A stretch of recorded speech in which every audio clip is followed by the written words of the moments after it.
now.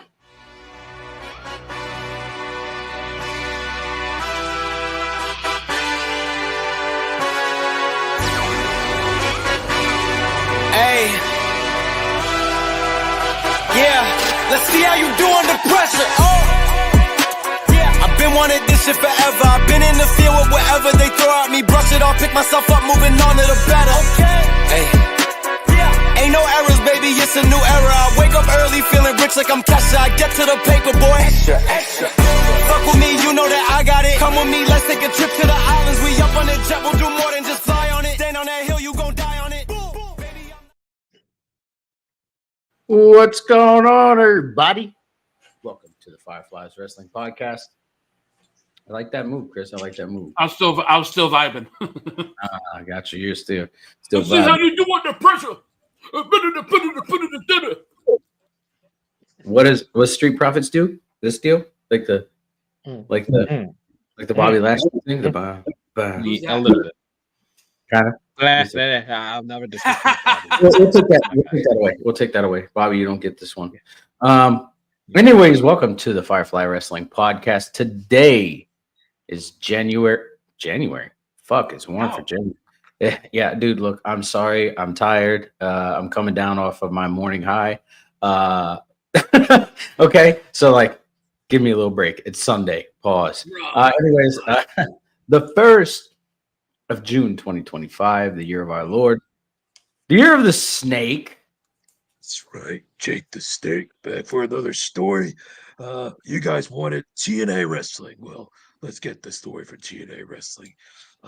What happened back in, I think it was 2006 or 7.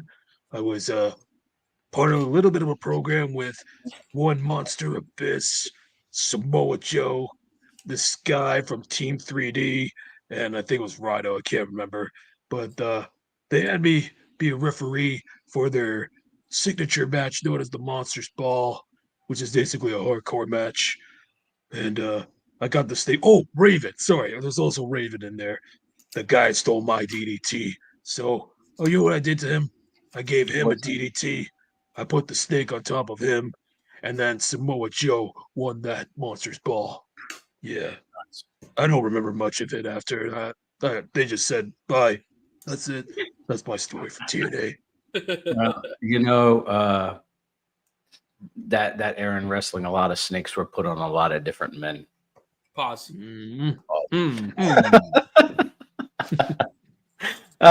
Today is the day of today is the year of retirements. We got full swing John Cena retirement.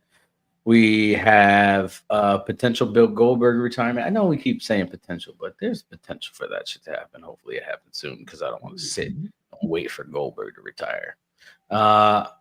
No other retirements, but we do have somebody that got released. And as you can see, Chris's name, thank you, Truth. Our Truth announced this morning on all social media platforms that he was released from his WWE contract. Now, I don't know if that means that that they're not resigning and they just let him go early or what.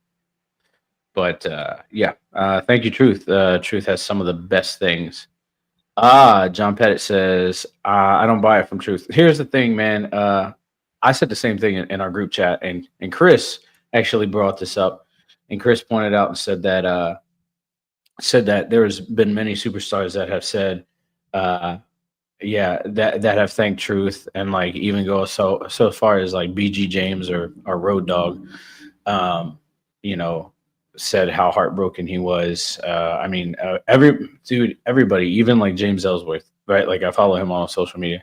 James Ellsworth said the same thing. Yeah, and Jonathan said X is going crazy right now. Yeah. I mean, the IWC is going insane right now. We have an F-bomb of the week coming up that involves Truth, and we're going to talk about that after we go into today in wrestling history. But it's something that came as a shock, at least to me, and I'm pretty sure everybody on this panel. So, John said this is so unfair. All their verified superstars are commenting right now. Yeah, and that's the thing, man. I thought it was a work. I thought that they were going to do a John Cena light retirement for R-Truth. But hey, maybe I mean, there's things that we don't know about obviously. So to say one side or the other that this is a good thing or a bad thing, I think would be unfair. But yeah, so we got our truth being released. Chris had to jump off camera for a second. But yeah, there's a lot of stuff that's Sorry, been my dad happening. called. Okay, no worries, no worries. But yeah, before we jump into it, we dive into today in wrestling history. Chris, how's your week been? Week's been really good, man. That fucking went in Tampa for all 3 days that WWE was down here. Got to see R-Truth for the last time, unknowingly. Got to see Cena for the very last time as a champion live in Tampa. So I got to see him twice this year, once in the Rumble, once as a champion. So, yeah, man, it was a really good week. The podcast hit its 25th country in China and hit 100 consistent listeners, followers on Spotify. Thank you guys. Appreciate it. This R-Truth stuff, man, it's, I'm genuinely sad for the guy. I really am. And I think the world of Ron Killings. I think he's a phenomenal human being. God damn it, my dad's calling me again. Hold on. Let me finish my thought. He's old. He's an older talent, and it's unfortunate, but I'll be right back. Yeah, so absolutely. I mean, it's sad. Jonathan Pettit said, "Truth as a lifer at WWE. Should come back and retire on his own terms." That's so sad. It is sad, but like I said, we don't know what happened behind the scenes. Exactly. We don't know the conversations that were happening behind closed doors. All we know is speculation right now. And I mean, actually, Truth got his start in the pro wrestling world through NWA. Became the first Black NWA champion. Mm-hmm. Went to TNA, did some work in TNA, and then went to WWE. Had some stints back and forth between TNA and WWE, and then stayed in WWE for the remainder of his career. And yeah, he's an absolute fantastic competitor. But we don't know if he'll do that. I feel like when you got guys like Truth on your roster and you have all the young talent that you have right now, it's hard to justify keeping somebody like him or like Edge or like Christian on the roster when they're in their 50s or they're climbing in age. I mean, we can look at the Cena situation for a really good example. I mean, the man literally said that he's aging out, that his skills are regressing, and he's being honest with us, and I feel with the R-Truth situation, he has been booked the way he has been booked his entire career in WWE, and he does it better than anybody. I think Santina is probably the closest to what R-Truth was for us. But I feel that Ron Killings, the person, R-Truth, the character, is one of the best characters that WWE has allowed to be put on their platform. That being said, if this is the end of the road for wrestling for him, man, I genuinely hope, and this isn't a tribalistic comment, I hope he doesn't go to AEW because I don't want to see them put him through deathmatch nonsense. Yeah. I made a comment to one of my buddies, and I said I loved Edge. I dislike Adam Copeland because AEW tarnished his career. But anyways, Jerry Cox says he was one of the first NWA TNA. Yep, You're right, Jerry. Yep. He helped stand TNA up. But absolutely. So we're going to step away from that. We're going to move in today in wrestling history. But before we do, we got a segment where we take what we're drinking and we pop the top on that and we give a toast to the show. So, Chris, what you drinking on today? Monster. We are not sponsored. Yeah, that's great. JR, what you drinking on today? Not sponsored. McDonald's iced coffee. It's $1 summer drinks now here in Canada, so it's $1 iced coffee, $1 Cokes. Nice. All summer until September 1st. So there you go. Got a cheap iced coffee there. Not sponsored. That's well. So we're I'm drinking Monster Ultraviolet, the purple flavor. I love purple, the Europro. We're not sponsored. And Love it. you know, and then as a backup, because I got to keep my stuff up. Apparently, Bret Hart says, "Hey guys, hey Bret." Hey, girl. And then Goldberg and then sucks. Gold. He's a homo. Oh, nice. I've got Arizona green tea, not sponsored. And McDonald's and Arizona green tea and Monster have been tagged in this video. on Cheers, boys. All right. There you We go. did thing. So pop the top or whatever you're doing, man, and just have a good time. All right. Have a good day. Oh, Yes, it's been a good show. Fuck. McDonald's. Cheers, boys. Cheers, guys. Yes. Monster come through. It's good. All right. I like purple drinks. Woo, shit. Woo, that was sour. Dang. All right. God damn. Well, Brett, and Brett said, I'm having some tea. It's awesome. And when you said Goldberg sucks, and I said he's a homo. Brett said, you know it. And cheers. So cheers. Thank you, Brett. Cheers, chat. Cheers, chat. So we're gonna go ahead and step in today in wrestling history. We do this segment because we feel that it's important to look back on events that have led us to where we are now in professional wrestling as fans. So take it away. All right. June 1st. Got some interesting developments here. We will start here. 1996, the World Wrestling Peace Festival took place at the Los Angeles Sports Arena in LA, California. The event was promoted by Antonio Inoki and brought together matches and wrestlers from New Japan Wrestling, WCW, NWA, AAA, and CMLL. The main event saw the Inoki team with NWA World Champion Dan Severn to defeat Yoshiaki Fujiwara and Oleg Takatarov. And the semi-main event saw the Giant, then the WCW World Champion, defeat Sting in a non-title match. The event was considered a failure at the box office with less than 6,000 fans in attendance at the 17,000 capacity arena. What does that sound like? Same year. At ECW Fight the Power from the ECW Arena in Philadelphia, Pennsylvania, ECW World Television Champion Shane Douglas was forced to defend his title 5 times. He defeated El Puerto Ricano, Don E. Allen, Devon Storm, and Mikey Whipwreck in consecutive matches before dropping the title in the 5th match to Pitbull number 2. Is it bad that I only know one out of that entire fucking match? Right. Jesus. Do you know what else he was dropping? Balls. What? Oh yeah, the coins drop. Wait. You guys. 2008. Let's get back on track here. 2008, one night stand took place at the San Diego Sports Arena in San Diego, California.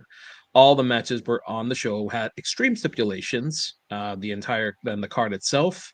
We had Jeff Hardy defeat Umaga by pinfall in a Falls Count Anywhere match. What match Big was Show. Who booked that shit? Yeah, that was the where Jeff Hardy went. They went outside the arena, and Jeff Hardy jumped from, I think it was like a forklift or something, to Umaga, who was on a crash pad or something like that. But yeah, anyways, Big Show defeated Chavo Guerrero, CM Punk, John Morrison, and Tommy Dreamer to become the #1 contender to the ECW Championship. John Cena defeated John Bradshaw Layfield in a First Blood match. Match was crazy. Beth Phoenix, Beth Phoenix defeated Melina in the first ever female I Quit match. Batista defeated Shawn Michaels in a stretcher match. Triple H defeated Randy Orton in a last man standing match to retain the WWE Championship. And Edge defeated The Undertaker in a TLC match for the vacant World Heavyweight Championship, which forced The Undertaker at that time to leave the WWE, but he was actually recovering from injury, and then he returned back in SummerSlam and chokeslammed Edge through the damn ring. Let's see here. Next, 2009, on an episode of Raw in Birmingham, Alabama, Kofi Kingston defeated Triple H's favorite wrestler, MVP, to win the United States Championship. Favorite, as we saw on a tweet there. Wade Barrett in 2010 was crowned the first ever winner of the NXT show when the brand was a quasi-reality show. David Otunga was the runner-up, and Justin Gabriel finished in third. 2014, the Allstate Arena in Rosemount, Illinois, played host to WWE Payback. On the card itself, we had Sheamus defeat Cesaro by pinfall to retain the United States Championship. Curtis Axel and Ryback defeated Goldust and Cody Rhodes in a tag match. Rusev defeated Big E by submission. Bo Dallas versus Kofi Kingston ended in a no contest thanks to Kane returning. Bad News Barrett defeated Rob Van Dam to retain the Intercontinental Championship. John Cena defeated Bray Wyatt in a last man standing match. Paige defeated Alicia Fox by submission to retain the Divas Championship. What a mess And of the a Shield. division. Jesus. Yeah, I know. And the Shield defeated Evolution in a no-holds-barred elimination match where the Shield literally eliminated all three members of Evolution without having anybody on their team being eliminated. Dude, what a solid ass match too. That was so Yeah, fun. Both of them were fun. That was very blue tea. If we remember, that was a blue Batista. Remember, they were all wearing black, and then Batista had the blue trunks for some reason. Yep, that was Blue Tista, and that's the match, his last match, if I'm not wrong. Yeah, that's right. And in 2019, two titles changed hands. What many consider to be the greatest NXT event to date in WrestleMania. In NXT Takeover 25. The card itself was Matt Riddle defeated Roderick Strong. The Street Profits became the new tag team champions, defeated Oney Lorcan and Danny Burch. The Undisputed Era of Kyle O'Reilly and Bobby Fish, and the Forgotten Sons of Wesley Blake and Steve Cutler. That was when they beat the brakes off of what's his face, the fucking of Jackson Riker. Yeah, they also that was a match. That was the match where literally the only bumps Kyle O'Reilly was taking was on his back. Going back and rewatching that match, I was like, God damn, it just hurts watching him. He's a crash test dummy. Yeah, he was. Yeah, he is for sure. Velveteen Dream retained the North American Championship against Tyler Breeze. Shayna Baszler retained. Yeah, Shayna Baszler retained the Women's Championship over Io Sky. Garbage. And in the main event, Adam Cole, baby, defeated Johnny Gargano to become the new NXT champion. So I have a gripe about their entire feud, actually. Sure. Mauro Ronaldo ruined everything about Adam Cole for me because really this man quoted a goddamn Drake song in the middle of one of their matches. And I've listened to Drake. I don't mind Drake. He's okay, whatever. Yeah. But when you're making that, when you're fucking using a line from a song on a wrestling move, I just think it's the dumbest shit ever. I liked Morrow's intensity, but yeah, the pop culture references were way too much. They were, and people say that fucking Corey Graves was a problem. Give me a break, dog. No way, man. So in terms of pop culture reference, who was worse, Matt Striker or Mauro Ranallo? Mauro Ronaldo by a country mile. Really? Yeah. Okay. Yeah. Okay. Interesting. I mean, at least when Matt Striker did it, it made sense. Not that Mauro's didn't make sense. Mauro's was just taking it to a fucking extreme. Yeah, and then on top of that too, when Matt Striker went to Lucha and has done other work with other companies, he never did that. Whereas that's Mauro's stick. That's what he does everywhere. Gotcha. All right. We do have a lot of birthdays to celebrate today. We have L.A. Park Jr. So I guess L.A. Park's son. His birthday today. Happy birthday. Sam Gradwell, 1991.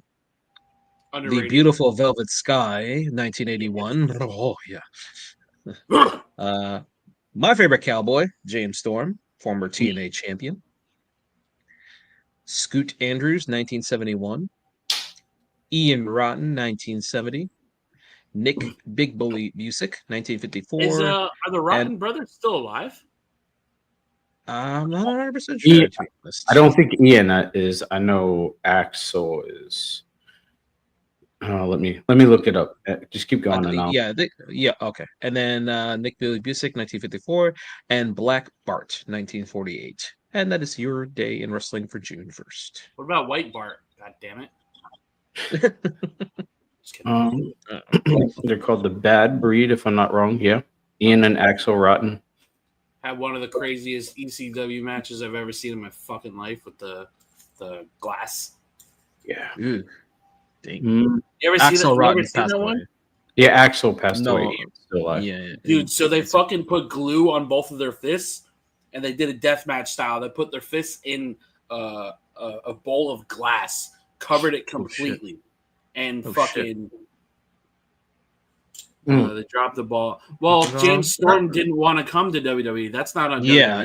That's not on him. Yeah, they gave him the opportunity to come to WWE, but he said no, that's fine. I want to be on TNA, so that's not an issue there.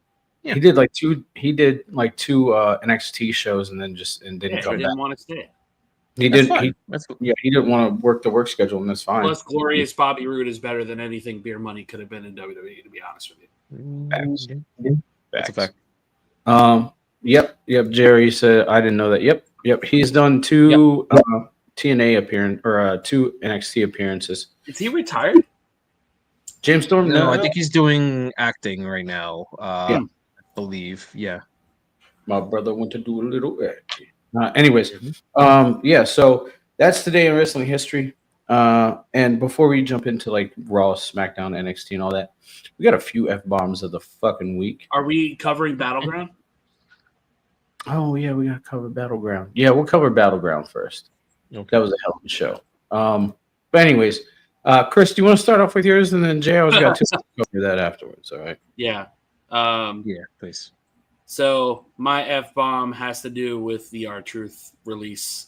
Basically, there are people who were trashing R-Truth before Saturday Night's main event, and contrary to the opinion, I was not trashing him. I just said I didn't want the match to happen. So before anybody jumps down my throat about my comments about him, somebody had posted something today saying, I guess they wanted to give Truth the Cena match before he leaves. Now it makes more sense. Everybody loves to capitalize on engagement on social media, right? Anytime a release happens, anytime the Vince McMahon shit happens, all the bad faith assholes are out and always talking shit. So I have a receipt for this specific person. This person on May 24th of this year said, Cena retiring at the end of the year, fam. We can't be wasting a match on R-Truth. I'm going to say this. I don't care how many times I need to say it, how many podcasts we need to go through it. The IWC is the biggest piece of fucking trash to ever happen to the wrestling community. Period. You cannot convince me otherwise, because every time a fucking release happens, we have so many bad faith jackasses who are capitalizing off paying for social media for engagement and getting likes for this shit. Like you say, fuck TKO, fuck this, fuck that. I don't agree with R-Truth being released. I don't wish people to lose their job. But like we said at the beginning of the podcast, R-Truth has a 17-year run on his second run in WWE. That's pretty fucking impressive. That's amazing. If you ask me. Yeah. Should he have been a world champion? Probably not. But we had some of the most entertaining segments of all time. We had him break Brock Lesnar of all fucking people on live television. We had him accidentally winning the U.S. Championship back in 2019 over Shinsuke. Right. And it's like R-Truth is one of those guys who, sure, you could say he was a lifer and maybe he'll get a Legends contract or something, but I don't think any of this is on bad taste from WWE. It's part of the business. Releases happen, and it sucks. I feel bad for the guy. I really do. But we can't sit here and kid ourselves in believing that a 50-something-year-old man needs a spot on television when we have so many fucking people on that roster. Like, in my opinion, and I don't want to manifest this or put this energy out there, I would not be surprised if Cross gets released. I really wouldn't. And I don't hope that.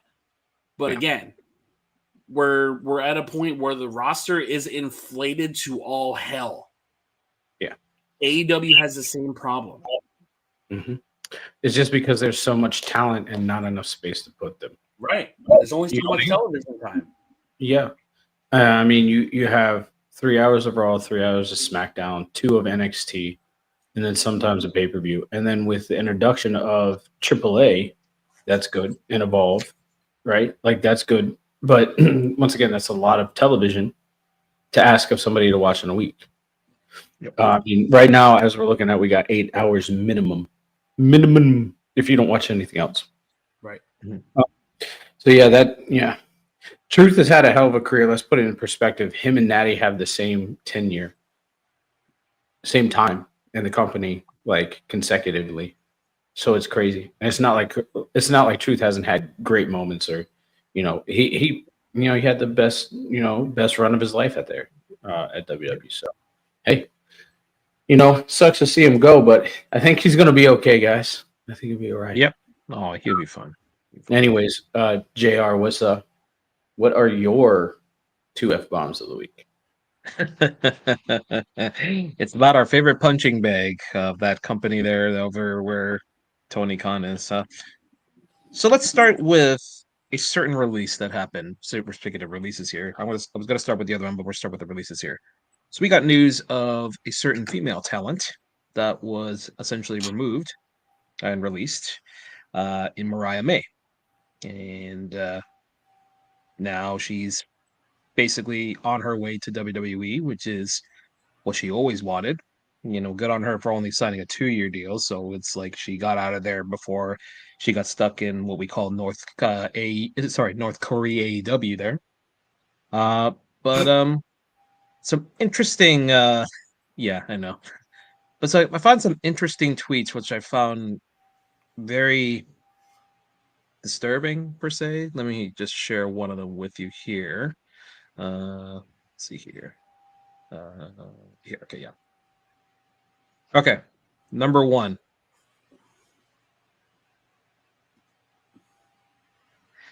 It says Mariah May is a traitor and will regret her decision to join the enemy. I actually can't believe this shit, and I'm about to cry in front of my kids. Red flag number 1. Red flag number 2. This person, as a 42-year-old man myself, I understand your pain. She will regret joining the other side. Jesus Christ. I don't understand this community. Like you said, Chris, I really don't understand this community, and I try not to. Thank you very much. Thank you for that.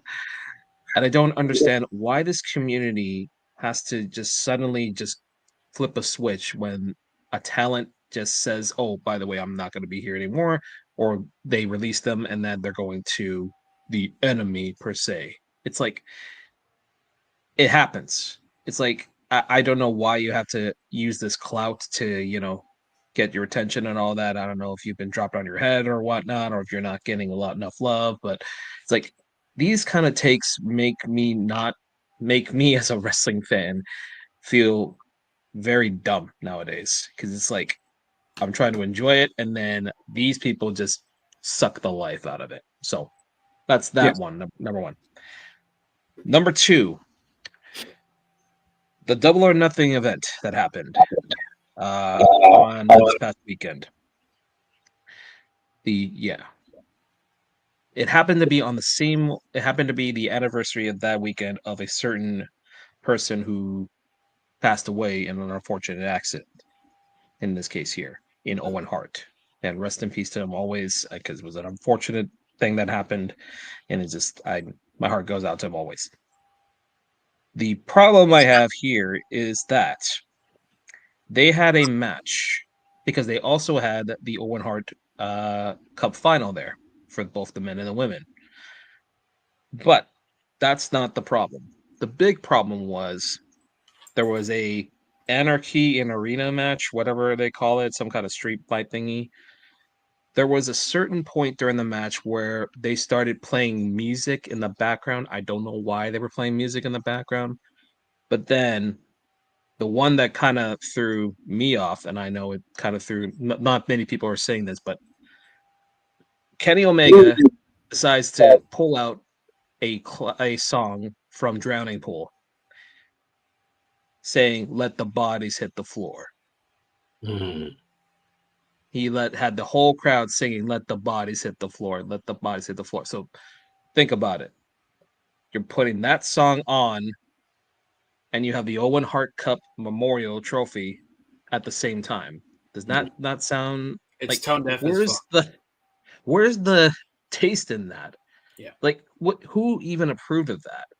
Right. Like I don't know what these guys are thinking. Like these guys are just like out of their minds. It's just like, oh, that's just so stupid. And then I also have one more F-bomb before we go to Battleground. Chris, you're going to join me on this one here. So there's been another discourse about Carmelo Hayes not getting, victories after victories. And I'm going to pull this tweet out, and I don't care if he sees this or not, because in this case here, I just need to say something about it. So let me just get this out here. Before you do read it, I want to say that he is like captain of the outrage team when it comes to this shit. And Yes. and I have a response to this one too, but Okay. So Victor Perry. So what he does for the kids, I'm not gonna disregard him for that. That's fine. What he does for those kids and having them watch shows, that's fine. I'm not gonna disregard. But him saying, "Last night's loss was frustrating enough that I turned off the show and went straight to bed. I still don't have the exact words, but I do know that Carmelo Hayes deserves more than what he's been given over the past year. He's proven he can elevate anything he's handed with a mix of humility and undeniable confidence, yet somehow it feels like we haven't moved forward since last year's draft. I'll stay patient, but at some point, something has to give. We want Melo." So if you're saying that, then that means somebody else is not going to be happy. So you can't have it your way unless somebody else gets the brunt of it, in this case here. So you're trying to say you want Carmelo Hayes to go 100-0 or whatever, have all the championships in the world before you're happy. You're not happy with this like up and down stuff. They literally just gave him the Andre the Giant Memorial Trophy. Like they gave him victories over Randy Orton. They've given him, it's not like he's going to be undefeated. Not every talent is supposed to be undefeated. Not everybody gets pushed. It's just here's my thing about the whole situation, man.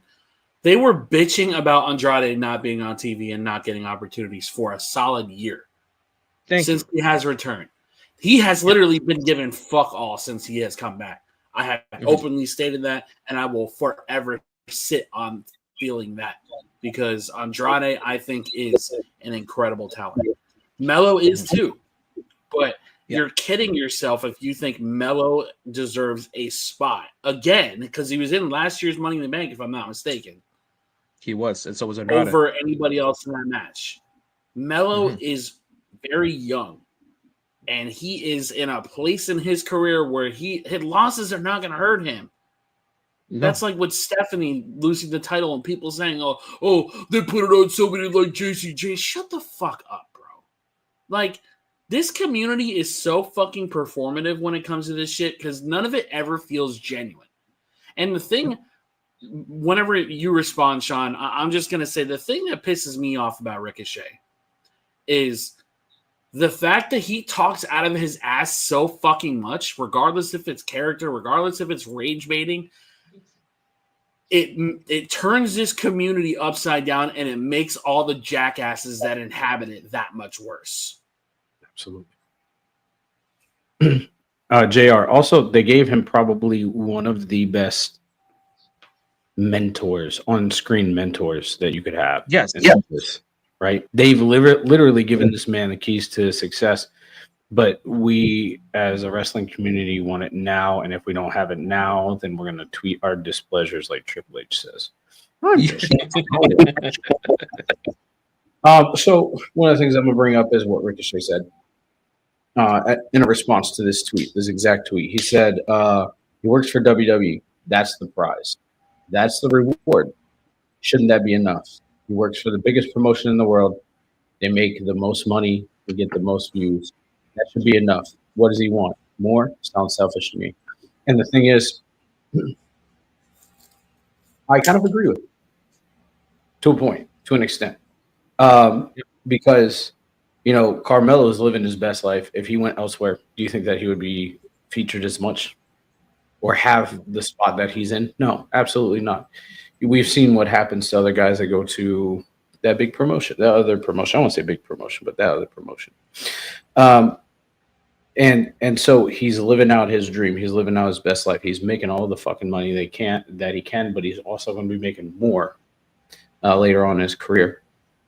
But if you kind of look at this, this is kind of what fans have said to Ricochet, right? This is exactly what fans have said to Ricochet. So when he has, tweeted his displeasure, right? And he's talked about his, position in WWE. And I know exactly where you're going with this, Chris. I get it. I see it on your face. He wasn't as big as Carmelo, and you're not wrong. I get it, right? But that can be said the same for anybody from catering all the way up, right? And the fans have voiced this same exact thing to Ricochet that he is saying back to them. So he's being a mirror, and I get it. Here's the thing about Ricochet, man. It's not even so much that I don't think Ricochet's polarizing or that Ricochet's not a big name, because he is. I'd be kidding myself if I said that he wasn't. He was a great acquisition for WWE.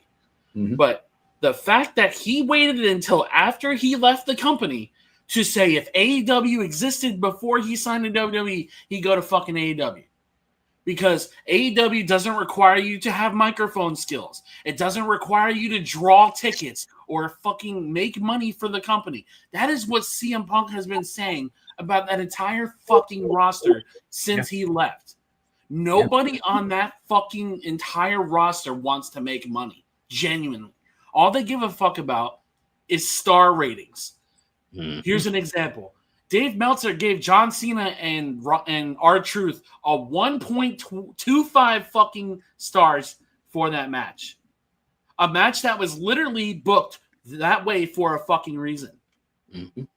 And he gave the toilet in the Anarchy Arena match 5 stars. A backyard bullshit match. Mm. Ricochet is the most insincere jackass in this community. I do not respect him, and him going to AEW proved everybody right. He didn't want to improve his character. He didn't want, and what's really funny is the people that criticize him for his promo time, and he's doing promos over there. They're some of the worst fucking promos of all time. Oh, looks like WWE fans were fucking right. Yeah. Yeah, but I mean, we're gonna move off Ricochet. Ricochet is Tony's bottom. So we're gonna get off that. We're gonna get off that subject. And we're gonna move on to Monday Night Raw. So Monday Night Raw was in Tampa, Florida. Chris was there live in person. I didn't know you were going to Battleground first. Oh fuck yeah, you're right. Okay, yeah. Sunday night was Battleground, NXT Battleground. Chris was also there, and I watched Battleground. Chris, would you like to cover it? Yeah. So before the show started, I had the honor and privilege to meet Stephanie Vicker. She is probably one of the nicest human beings I've ever met. Really grateful that got to meet her, because me and Mikey were sitting in the car and we saw like a collection of people going up the stairs, and I'm like, oh, what's going on? There has to be somebody up there, maybe somebody's just hyping up the show or something, and then out comes Stephanie. I'm like, there's no fucking way I'm about to meet her. Anyway, got to take a picture with her. After I took the picture and said thank you so much, and she just turns around and in her soft Chilean accent, no, thank you. I'm like, oh, folded. Like, Anyway, bunch of Miles folds like cardboard too. dude, no shit, bro. Oh my god. So the first match we had was Sol Ruka and Kalani Jordan, and in my opinion, this is one of the best women's matches we've had all fucking year. Incredible match. Yeah. The nice little finish soul snatcher that we got at the end was done off the top ropes. I can't believe she did it off the top rope. That's crazy. Seeing it in person was that much better because you couldn't have lined that move up any more perfectly than it did. I truly believe her and Kalani are soulmates. Yep. They remind me of Trish and Lita, how good their chemistry was. Mhm. I would love to see a little bit more promo out of Sol because I feel like I haven't heard her talk on the microphone all that much. Kalani can kind of talk. She's not bad. She's okay. Not too bad. Yeah. But you could tell that she's definitely training, definitely improving. But shout out to Kalani, man. She's fucking fantastic. Then we had the Coling versus Hank and Take and Josh Briggs. I'm gonna say this, bro.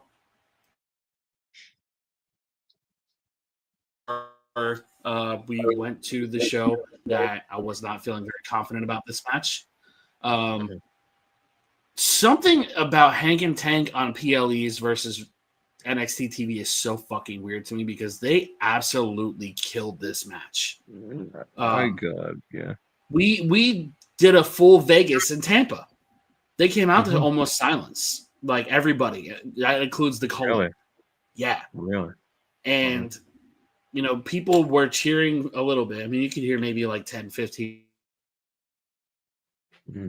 By the time that match was over and Yoshiki made his return, bro, they had that crowd fucking going crazy. And I said it after that match was over. I'm like, bro, can they please work like this every fucking match instead of just once in a while? But Josh Briggs, I think, is another guy who is just an animal. Not really sure what they're doing with Jensen. I feel like Jensen's kind of in a really weird place because we all thought that the culling was going to lead to something for him, and the standout seems to be Sean Spears and Nick and Vance right now. Then we had Tony D versus Channing Stacks Lorenzo. Again, this was another match where maybe a couple hundred people were cheering, and by the end, people were behind this match. Tony D is great at what he does. Again, like you and I talked about on Saturday or Sunday, I think it was Sunday we talked about it. Tony D's character has a ceiling. Yeah, it does. We have reached that ceiling and then some. At this point, I feel like we're in the compactor with his character. Stacks has the potential to grow out of that character and be better than what Tony D's character is. We had Luca return in a really awkward return. Commentary wasn't there for me, obviously, so I didn't really hear what they said about Luca returning. But of course, Stacks won, as we thought he was going to. Then we had NXT Women's Championship, Stephanie McCurr and Jordan Grace, and another fantastic fucking match. I really thought Jordan was going to win. Me too. She was going to win, and she didn't. She fucking lost. Jordan Grace, man, is a very special talent. I think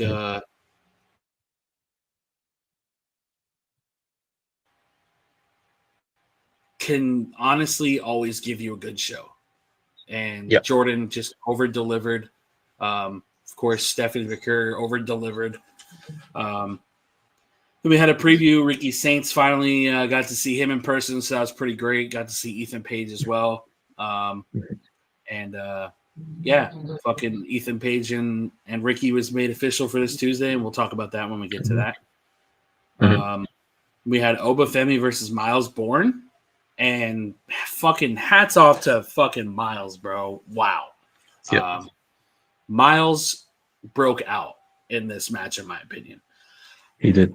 So I have something of a gripe with Oba, and it's Sure. not really a gigantic one. It's more I want to see. How do I word this?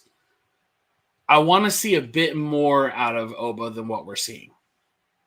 I feel like he can do more as a character and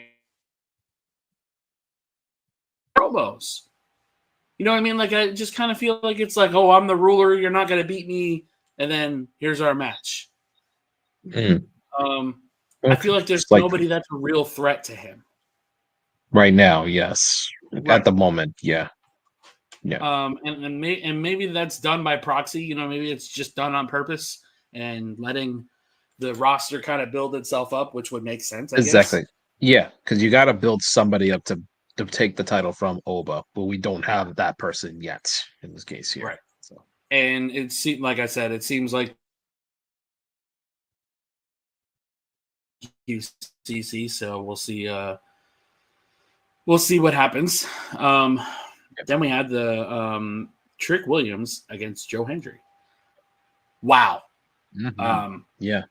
I don't have enough good things to say about this match because Trick Williams cannot be booed. No matter what he fucking does.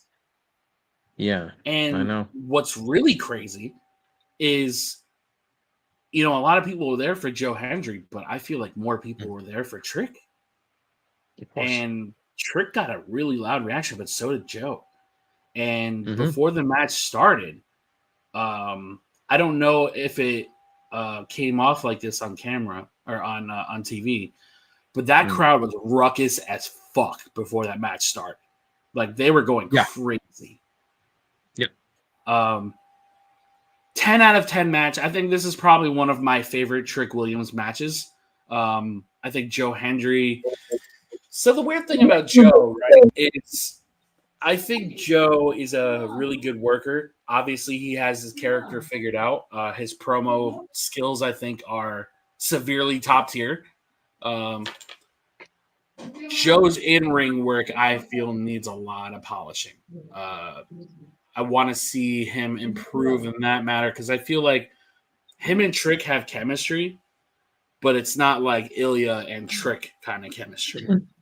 Yeah. It's like Joe has to find that specific guy to work with for him to look really good. And maybe it has to do with the kind of gimmick he has, and he's not supposed to be a serious character and everything, but I would love to see some actual wrestling. And I know we're in an entertainment company, but I would love to see just a little bit more in terms of his ring work. But Trick Williams is your first ever WWE Superstar TNA champion. And we got to see a fucking promo package for Mike Goddamn Santana, and I'm so fucking happy for that man. Yeah, I was about to say that, man. I'm so happy for Santana, man.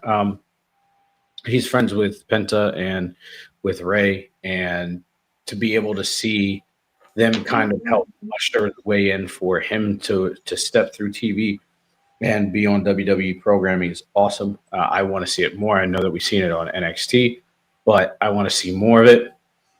I would love to see him in WWE in an active way. The man has cleaned up his life. Like, I continue to give him praise, man, because that man cleaned up his life, and he's a better human being now for it. So, go ahead. My internet just go out? Nah, I think it was mine. Yeah. But yeah, I'm happy for Mike Santana. It's kind of funny that TNA is almost like what Ring of Honor used to be for WWE. It's almost like a farming ground for them. Yeah. And I don't want to see WWE purchase TNA. I really don't. I have no interest in that. I think this partnership is fucking great. And I think that Trick Williams holding this title until Slammiversary would be pretty fucking great. For that, not only for that roster, but you got guys like Mustafa Ali, you got guys like Mike Santana, you have fucking whoever else is a singles competitor in Steve Macklin. Somebody like Trick. Yeah. Absolutely. Yeah, and it's going to give them the opportunity to work with Trick and kind of I can only imagine because Trick is a NXT star that he'll be floating between NXT and TNA.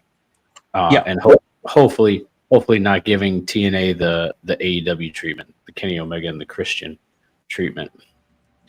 I don't think that will happen. But anyways, we're gonna move on to Monday Night Raw from Tampa, Florida. Chris was there as well. He sent me a video in chat of Miro coming. And he said, "Hey, this is for you, Sean." I was like, "You're at Raw too? God damn it, son of a bitch!" Yep, he was. And then son of a bitch was in good terms. But anyways, yeah. So the matches that were announced for Monday night's Memorial Day episode was Money in the Bank qualifying match for the men: Penta versus Dragon Lee versus Chad Gable. A Money in the Bank qualifying match between Sami Zayn, Seth Rollins, and Finn Balor.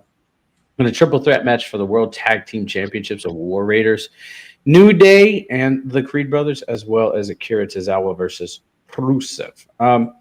Anyways, we got Seth Rollins and his new stable. We're still waiting on a name for that stable, if they're even going to name it. And Paul Heyman literally just did exactly what Paul Heyman does, and he hyped the shit out of all three of those men. And really good segment. And Tampa showed their fucking ignorance in that entire segment, so that was fun. Oh yeah, they're fuck you, Rollins. They don't know. They didn't know what they wanted. They were singing. They were saying "fuck you." They were acknowledging Rollins. It's like, fuck, man, come on. Like, what are we doing? And it's so funny when he was running down everybody. I stood up and I said, "Yeah, he's talking to all you fucking idiots."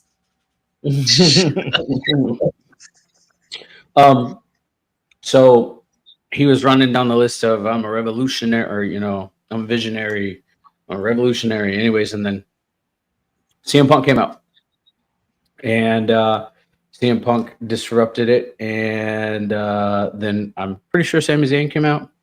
Yeah, don't remember much of that section. It's just been a long week for me. But anyways, yeah, some of the key points that they said. Paul Heyman described Braun Breaker as a badass in a true bloodline of badasses. He's in the badassery. He's got some badassery going on there. Paul Heyman cited the amount of damage Reed has done to Rollins in a short period of time compared to what Roman Reigns did as the reason that the Visionary wanted him to join the group. So that explains a lot.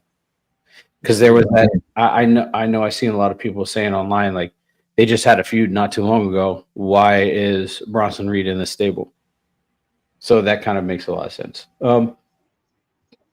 Rollins played the crowd like a fiddle, letting them chant OTC. And then he ended up saying the "you people" kind of deal, like Roman did when he was champion. So he said, and then finally he said, "I found something that's more powerful than championship. I found something that allows me to decide the fate of those championships." And he's talking about the Money in the Bank briefcase, in which he's in the qualifying match later on. First match of the night was Penta versus Dragon Lee versus Chad Gable, and as always, these men just showed up and showed out. Fast-paced match. We had they showed a video package before the match with Vikingo, and then Flash and Vikingo was in the front row, which is pretty awesome. Chad Gable decided that he wanted to punch Vikingo, and Vikingo caused him the match. And so we're going to be seeing. And as of last night, Vikingo is the AAA heavyweight champion, whereas everybody online is like, why are they booking this as the AAA? WWE ruined it. Shut up. No, they just don't give a fuck about a abuser in the name of Alberto And now Del Rio. everybody's a Del Rio fan all of a sudden. Yeah, everybody's a Del Rio fan all of a sudden. They're hypocrites. Of course they are. Yeah. Enjoy the ride The Rock is taking you on. I'm sorry, I had to say it. And with that, I'm going to go ahead and do this on myself because, I I fucked up. Go fuck yourself. I deserved that one. Anyways, so Penta picked up the win over Chad Gable and Dragon Lee. Really good match. Yep. Next, we had a segment backstage where Roxy brought Dom. Wow, I just destroyed everything because I put my phone down. You see the light go out. Anyways, Roxy. Talk about Roxy and Dom. Okay, so we're back. I don't have my phone in front of me. Anyways, so Roxy brought some nuggets back to Dom, and as soon as he was turning around, Liv walks in the room, and Liv pretty much gives him the right act and says, "Hey, I'm gonna request a match." Yeah. And yeah. JR, you got something to say about this segment? I'm gonna let you talk about this segment while I get my phone and try and set Please it. tell me you got the fucking the Finn Balor video or the. I don't have the $5 video. I just have the images that I showed you. But the way that we see Finn Balor being like, "Oh, this is getting good," because he knew what he was doing, bringing in Roxy into the group. It's like it creates more tension for them and puts Dom in a awkward spot. So it's like, I think Finn wants that Intercontinental title from Dom because it's very intriguing there, seeing there. And Liv said she wanted a match, and she is gonna get a match because we got the announcement of the final women's Money in the Bank qualifier for Raw. It is gonna be Liv Morgan versus Ivy Nile versus. You know what? I'm not gonna spoil that. We'll save that till after NXT. Yes. So. Yes. So we got back in the arena, and Rusev came back out to the ring for his match against Akira Tozawa. This match was maybe a minute, and I don't have a problem with it. It did exactly what it was supposed to do. Tozawa got a little bit. My Tozawa internet keeps disconnecting. Oh shit. Pretty good. So Tozawa got a little bit of offense, and I mean like a little bit, and Rusev just hit him with that Machka kick and then did the accolade. Tozawa tapped out. And this is what I wanted to see for the longest time, especially with, especially, with Tozawa, was him leaning back. Because he can do that with a small guy, is lean it back and make it look even more painful where his back is on the mat. And that is the version of the accolade I love the most. Yes. And he did that. So anyways, he wasn't giving up after the bell rang, and then Sheamus came out. And so we're going to be getting a run back. We're going to be getting called. That crowd went pretty ape shit for Sheamus. I'm not going to lie to you. Good. Yeah. Good. We're going to be getting a call back to League of Nations, Sheamus versus Oh, God. Rusev. The group that had to push Roman. Yeah. And so I'm really excited to see that match. That match happen. But yeah, anyways, that look that Finn gave, that fucking smile, dude. He's planting something. Next, we had the triple threat for the World Tag Team Championships with the Creed Brothers, New Day, and the War Raiders. Really good destructive match. And then we ended up seeing the New Day get a roll up and on the Creeds and retain their tag team championships. It was actually a pretty solid match. Yeah. So the way Bleacher Report said it is the crowd did not care about this one. Something that's massively disappointing given the talent involved. Next, we had Jey Uso out in the ring. He came out to the ring. He yeeted with a bunch of kids. Look, he's making kids' dreams come true, and that's awesome. I think now those section seats are where people want to be, right? So they get involved with the yeetus. As Pat McAfee said, he's been yeeting all over himself. That's seeing him involved with the crowd and especially with the kids is really, really cool. But he came down, and then before he could even address anything, Gunther came out. He went to do the rewind and do the yeeting again. Rewind, do it again. You put that shit on loop for an hour and just go to sleep. But Gunther came out, and pretty much they had a salty back and forth, and it ended with Jay saying, "I'm going to choke you out again." It was a pretty bad. It was a pretty bad segment. It was probably one of Jay's worst promos. Look, I'm going to be honest. I had a friend come over Friday, and she watched the last promo on Smackdown, and she was yes, she's watching the last promo on Smackdown, and she was like, "Why does he keep doing that with his face?" You ever watch Jay's face when he's being talked to? It's like he's about to sneeze or something. He's holding his knees. Right. I'm like, dog, cocaine bear is a real thing. Pause. Cocaine's a hell of a drug. Please don't take us down. Facebook, YouTube. Fuck your couch. Yes, we don't say the N-word though. But anyways, so some of the key points in this promo was Gunther said that you're holding on to this title longer than I expected. That was a good one. Which is, smug heel kind of deal. And he said, just look at how I was able to be champion for almost a year because the only person I cared about is myself. He said, I'm going to make things right. I'm going to choke you out. I'm going to take away my World Heavyweight Championship back, bring it where it belongs, around my waist. And he kind of also alluded to Jay not being able to handle the pressure of being a champion. Right? You're starting to see it crack. Jay's trying to remember his lines. Hey, as long as he don't write them on his fucking palm like The Rock did, I think I'll be okay. Jay also said, I'm done with everyone saying my days as champion are numbered. Hey, look, it kind of like brings me back to that Jay that was prior to WrestleMania where he said, I'm tired of people saying I can't do it. And then he did it. And then he's like, I'm tired of people saying, that I can't hold on to this. So next we had Kairi Sane versus Liv Morgan in a one-on-one match. Really good match, which seen Roxy run out the ringside and try and cause a distraction, but she caused a distraction against Liv Morgan, and we seen Kairi Sane get the win. Look, Kairi won. Kairi won, guys. I know JR is not here. He's doing some laundry right now. But Kairi won, Chris. Yeah, it was a pretty great match. Was not expecting Kairi to take the win. I think we thought the match was over like twice.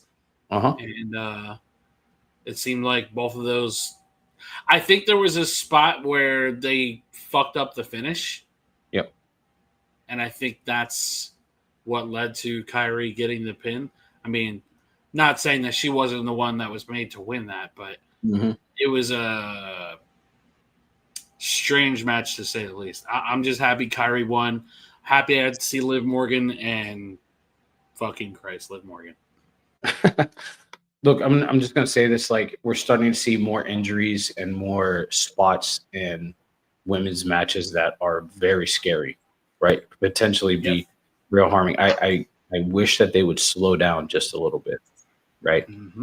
And in some of these matches, especially the Kairi and Liv match, and there was like 2 or 3 spots in that match where I was like, fuck, they need to slow down because somebody could get seriously hurt. We saw what happened to Zoe Stark a few weeks ago, and that wasn't even her trying to rush. It was a freak fucking accident.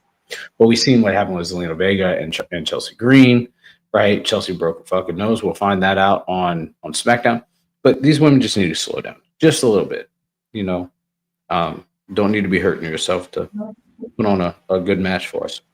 See, the thing about the Zelina Vega match, man, is I watched that match actually back last night because, like I told you, did I tell you the whole drink debacle that made me miss the whole first match? Okay. Yeah. Yes, you did. Yeah. I missed like 90% of that fucking Chelsea and Zelina match, and I just watched it back. The only part of that match that was bad was the 619. It wasn't a bad match. No, it was just the 619. It was the 619. Really, yeah. I think we're in a really strange place with Chelsea where I don't feel like Chelsea has a lot of good in-ring chemistry with people. I love Chelsea. Yes. Don't get me wrong. But I feel like she doesn't have that great of ring chemistry with a lot of women. And I will say it's because of the style that she works. She's a meat chin. She's a more popular Michin is what she is. That's why her and Michin work so well together. I mean, for fuck's sake, what was the first match that people were talking about when Penta was signed to WWE? Oh, let's do Penta and Chelsea. What? What are we doing? Yeah. Nobody wants to see that match. I sure as fuck don't. Right. I agree. Next segment, we had Lyra Valkyria. She came out. She got a pretty decent promo. And go ahead, Chris, before I continue. That crowd eviscerated that promo. Yeah.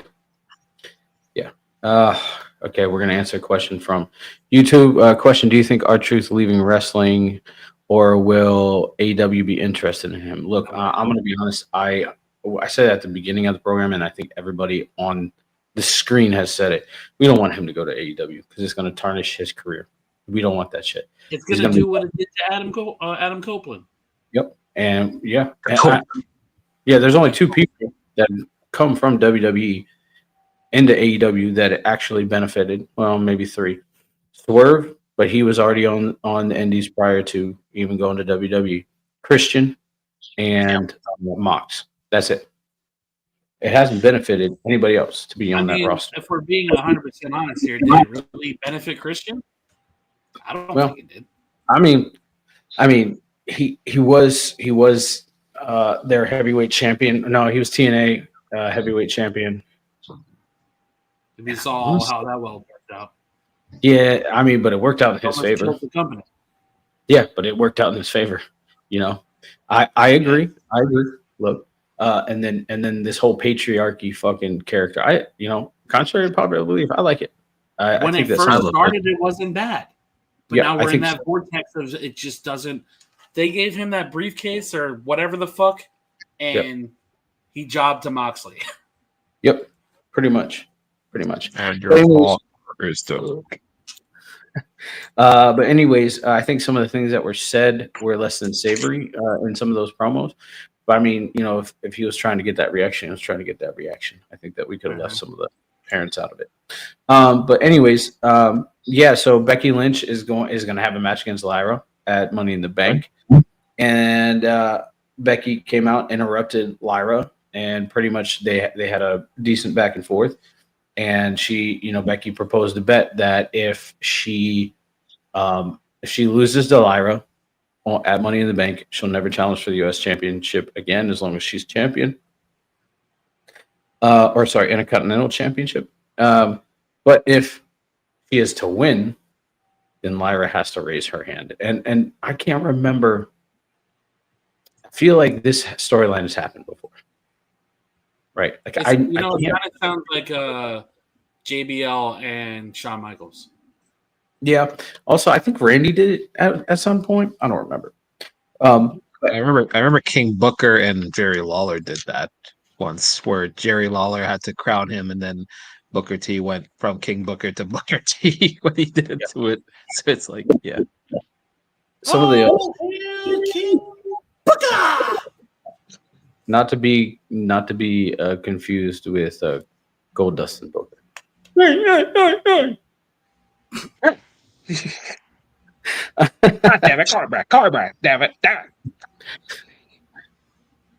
It's gonna be in a codes the world. Sorry, I had to fucking do it. But at any rate, some of the takeaways in this promo was Becky saying, "You may have won the match, but I won the night," kind of insinuating that she had to be escorted out of the ring. Lyra did. It was a pretty bad segment, man. And I felt really bad for. I felt really bad for both women because I probably had close to like 50 people sitting in the vicinity that I was at, just eviscerating every word that both women were saying. Yeah.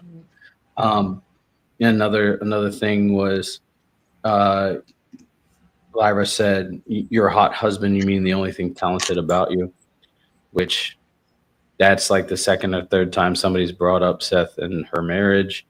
Mm-hmm. I mean, Roman does it in the phrase of fucking saying that Becky's the only talented one in the family. Yeah. So it's like, Yeah, and he said if I wanted to challenge, a true champion, I would have challenged your wife, or a true main That one was WrestleMania. pretty good. That one was funny. I remember that. That was good That too. one was cool.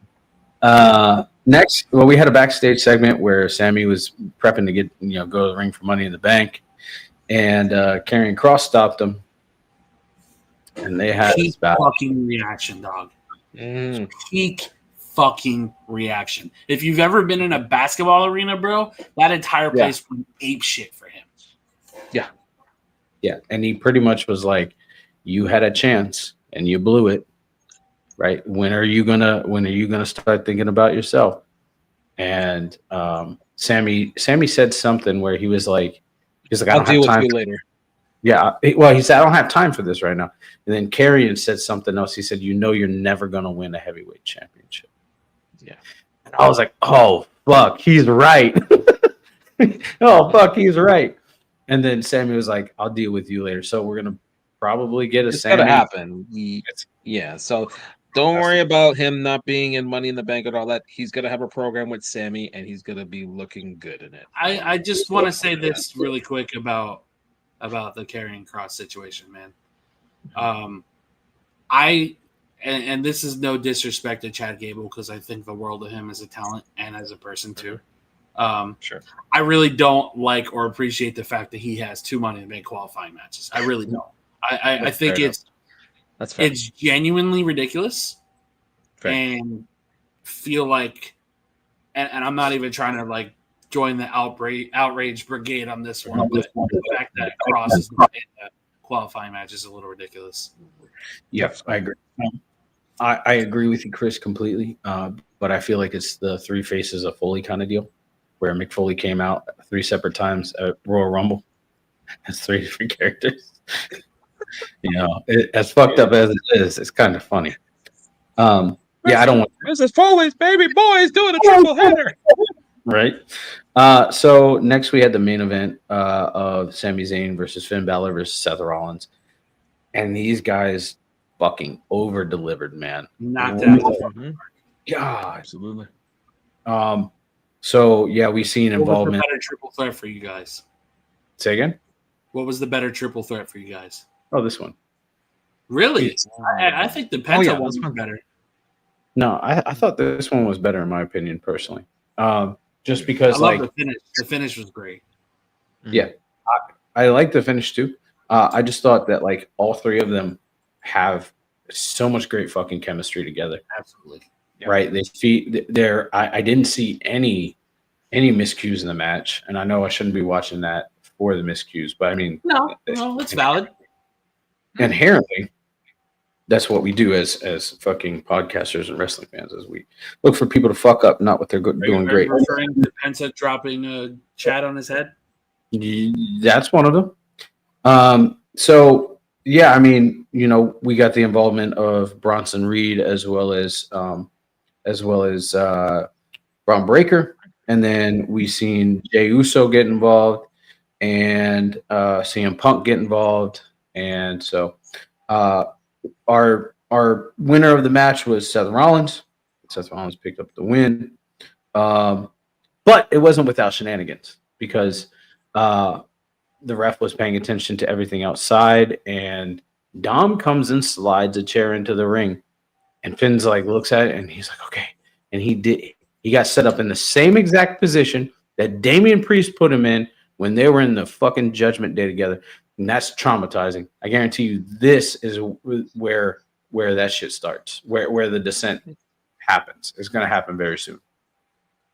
Also, I wanted to make this shout out because I think it's important to recognize that he is on the up and up. And again, much like the Cross thing, Austin Theory, man.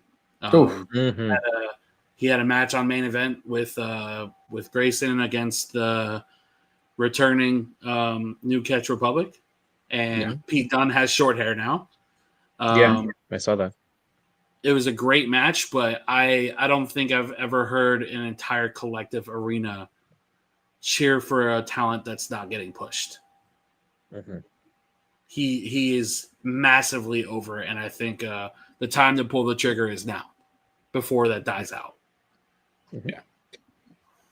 Well, so Monday Night Raw was great. I had a good time watching it, but I'm gonna let you two take over NXT. All right, I'm step back.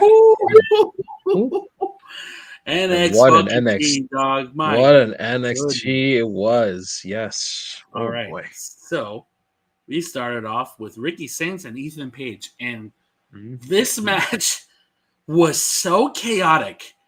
I don't even know where to start on this. So they were brawling, beating the brakes out of each other. Security pulled them apart.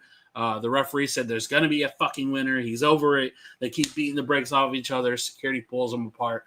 And then the spot of all spots that I think was just holy fuck. Ricky Saints eats a goddamn twist of fate on the steel chair legs. This man sold it like he got killed. Ricky Saints is so fucking good at selling. It's stupid. Amazing. And Ethan Page is the right level of fucking sadistic. Jerry, what comment did I miss? Jerry. Sean, was it a bad comment? Anyway, yeah, Ethan Page and Ricky over delivered. We had a brand new champion be crowned. Ethan Page beat Ricky Saints with a nice little twist of fate, even though he doesn't call it that. Twisted grin. Oh, I just realized why you say twisted of fate. It's twisted. He calls it twisted grin. Gotcha there. Okay. So good. I'm so happy he won, because that means Ricky might be on the up and up. And if rumors are true, we might see him on the main roster sooner rather than later. I said it about Ricky when he left AEW, that he doesn't need a long run in NXT. And I think this proves it, because he has the mic skills, he has the character, he has the charisma. That crowd can 1,000% get behind that man without a question. Then we had a backstage interview with Fatal Influence. JC saying that, whether you want to support me or not, Fallon, I don't care. Be out there if you want to. Stringing us along for the descent of Fatal Influence. Then we had Mike Santana vignette. Again, we were talking about it before. It was bittersweet. Not bittersweet, but it was pretty goddamn incredible seeing that man featured on NXT television. We had a match with him and Tavian Heights being set up for later that night. Yeah. First, by the way, returning Jasmine Nix, we were worried about her appearance, and we saw her with Fatal Influence. So good to see. But you notice that she's not like getting talking parts or anything like that. Like, you notice, like, it's kind of weird with her for now. Well, yeah, but at least she's back. That's the most important thing. She's back. So hopefully things got blown over. Yoshiki had a backstage segment saying that he came back for Josh Briggs. So that was a really nice, wholesome moment. Really happy Namuar's back. Yep. Then we had Mike Santana and Tavian Heights. I thought this match did a very, very good job at showcasing just how good Mike Santana is. I know. I think Mike has come a very long way since splitting apart from his partner, Ortiz. Yes, that's right. Yeah. I think his work in TNA has been great, and I think this being the first time, to my memory, that he's ever been on WWE television. You're correct. Incredible. Absolutely incredible. Yeah. It's great to see.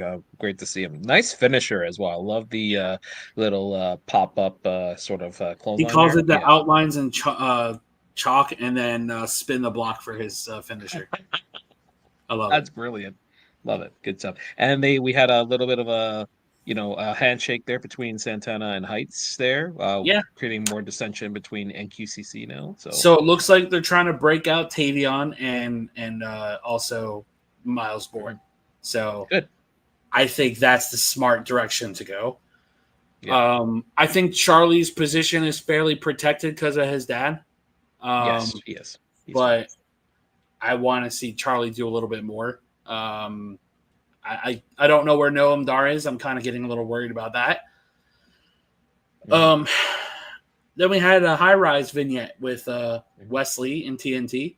I really like that they're finally putting them on television for vignettes and actually having a direction with them. I think you and I have talked about it many times, saying that Wesley needs more television time. I would love to see Wesley hold a title at least one more time in NXT. Alex says, "What if Truth came out on SmackDown and he said he got released and hit us with a my bad, y'all?" I mean, if that was the case, then I feel like none of the talent would speak to it. Like, everybody is supporting him, so they probably all got a memo saying that he got released. Then we had Andre Chase talking to Cale Dixon and Uri Connor, saying that they want another opportunity, and their opportunity comes in the form of Dark State. So I think this revival of Chase U is just fodder for talent. And it looks like Dark State is going to send their asses packing. So I found it funny. It's like she's like,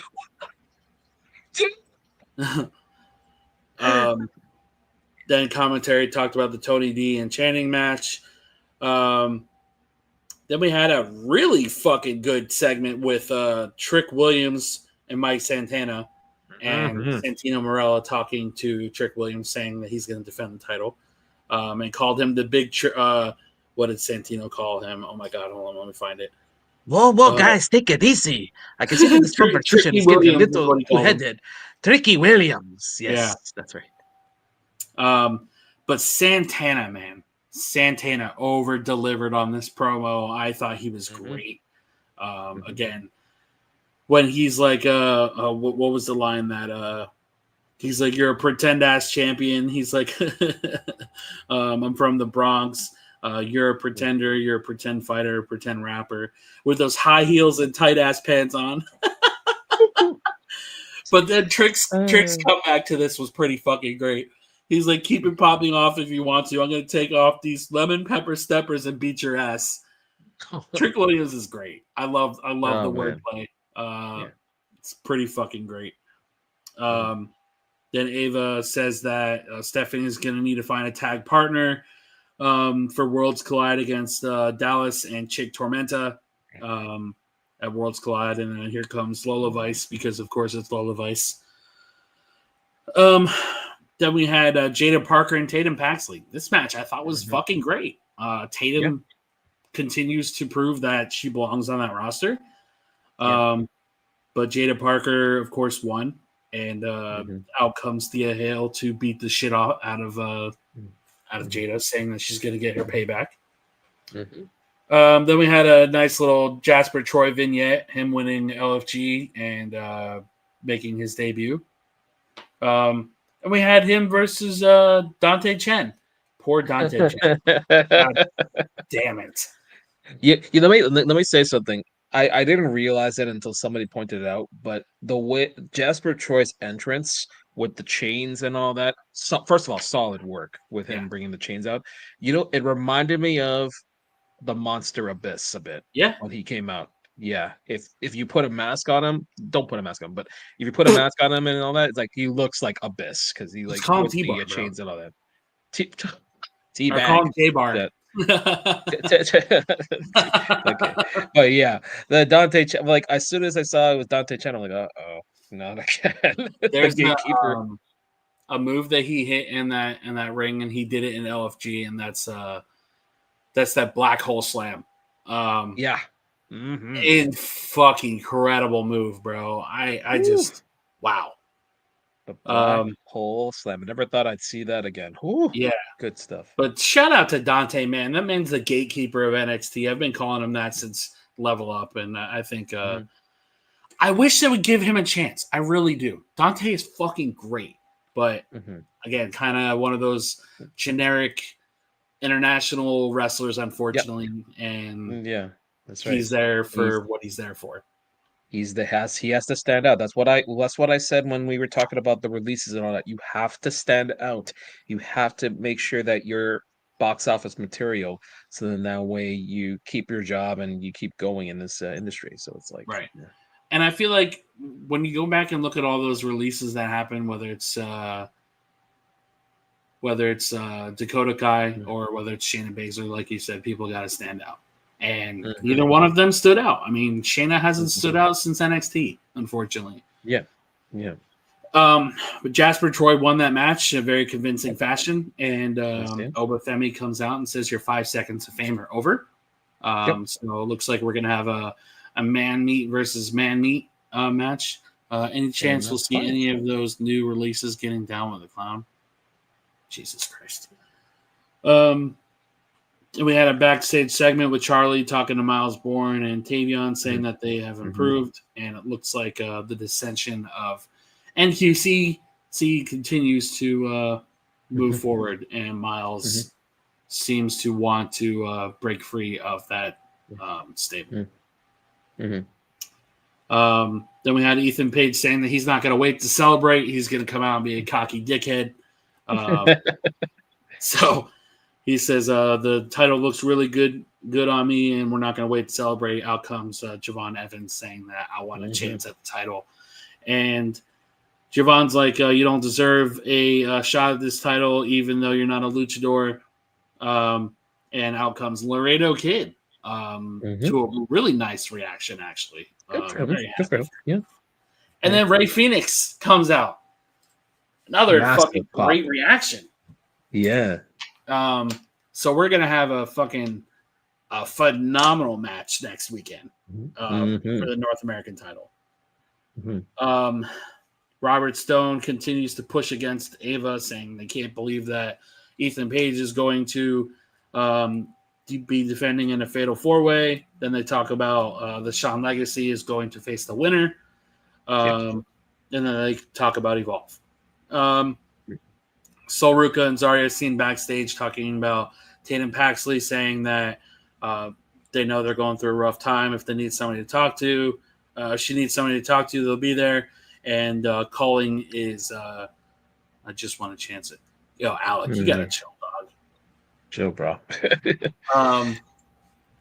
Then we had Stephanie Vaquer and JC Jane. Great fucking match. And finish that nobody saw happening. No dirt sheets called it. Nobody. Nope. Stephanie Vaquer drops the title to JC Jane. And once again, we show why Stephanie Vaquer was made a champion as fast as she was, and a double champion, because she is the most selfless female on that fucking roster. And she proves it once again by dropping to JC Jane. We also got news that she is moving up to the main roster. I think we all said that. Again, she didn't need a long run. Same with Julia. Roxanne was only different because she needed to be there as she needed to prove that she belonged in that division. God, let's not talk about that jackass, Alec. Please, for the love of God, don't bring that man's name up. I think Stephanie's going to be a great introduction onto that Raw roster. She's fantastic. And she's got two people to have a nice debut match with Liv Morgan and Ivy Nile. God, I'm gonna need a fucking ambulance for that match. I'm gonna need extra 3 bottles of water for that. But yeah, that's gonna be quite the matchup this upcoming Monday there between those 3. So it looks like NXT has shifted again. Looks like we are in a full-blown rebuild in every division. I think the women's division has the biggest chance to grow even more because there are so many women on the back burner right now. Tag division, I think, still needs a lot of help. The male's mid card is going to be a little trickier. Same with the main event for the male. But we'll see. Maybe all of these women that got called up, it gives a chance for the men to back build and break out, because you got guys like Tavion, you got Wesley who's still there, and I think he's the vet on that roster right now, right?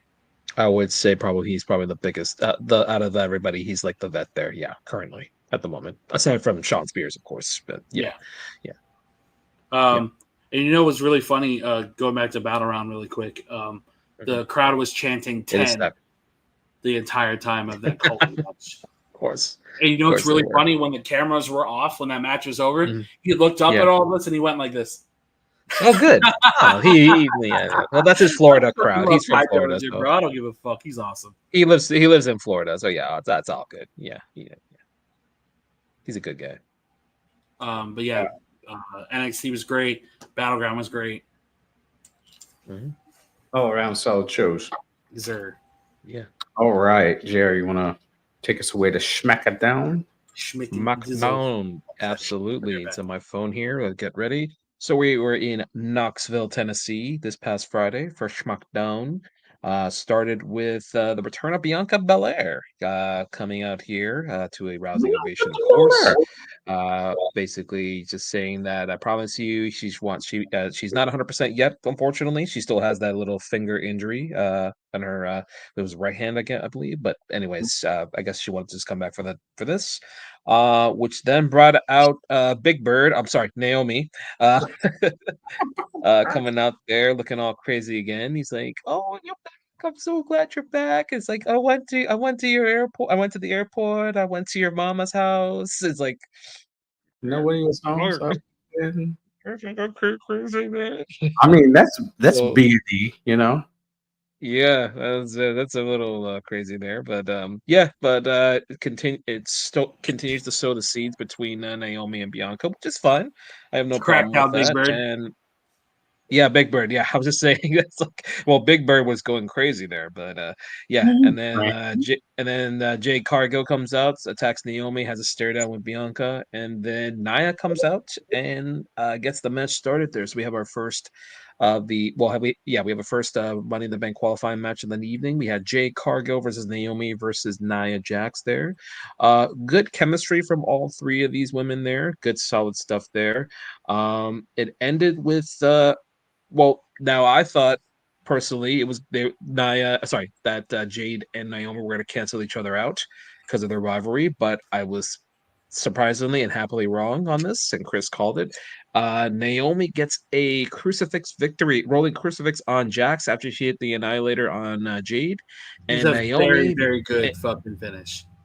Yeah, very good finish there.